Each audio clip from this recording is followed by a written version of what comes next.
In your journey on the countries, I'm sure some of them were lonely. Most of them were lonely. Keep going. What has kept you grounded? What has allowed you to stay focused on the goal at hand? And, the answer that we're not looking for a textbook answer. No. Not that you have an outcome goal and you've got your process goals worked back. Mentally, what has kept you grounded? Yeah. So I'm going to be honest. I quit halfway through. So it was too much. You quit? I quit. So Africa has 54 countries. Fun fact, you end up on Jeopardy. So of the 54 countries, it is hard, man. It is so hard. Like the visas are hard, the traveling's hard, the no roads are hard, the airports are hard, the bribes are hard. Right? The bribes are hard. The bribes are hard. It's like figuring out that in foreign currency and no language spoken. I'm like, God, 54 countries. It broke me. It broke me. I came home, I couldn't do it.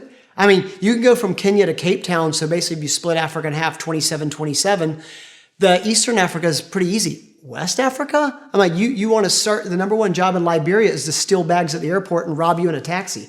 That's the number one job. And then Sierra Leone is literally where they filmed Blood Diamond with DiCaprio. That's the country next to it. I had to go through all of those.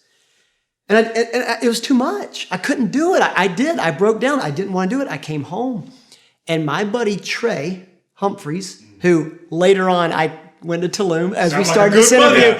Yeah. Sounds like a comrade to me. He's a comrade, man. He's a ride or die kind of guy. He was like, man, of all people, you've had this idea of insane courage. He's like, this is not easy. This is going to take courage and insane courage. He's like, instead of you giving up, what if I go with you? What if I become part of that story and help you ultimately get to your story? Again, in the dirt with somebody. Community. And as dudes, now, man, I got this. I'm cool, man. Hell no, I was not. I wanted the help. I sought the help. I seek help today. I don't have it figured out. I don't know what my next career move is going to be. When I finish the 8 countries, probably will write a book, maybe. What happens after that? I'm open-handed. I don't know. Is it scary? Absolutely. But I'm okay with that. I'm okay with saying, you know what? I'm ready for the next challenge. I'm ready for the next step. I don't have it figured out. It is scary. I did quit. I quit. And it took a friend to sit down with me and say, hey, we're going to finish the story, but I'll help you get there.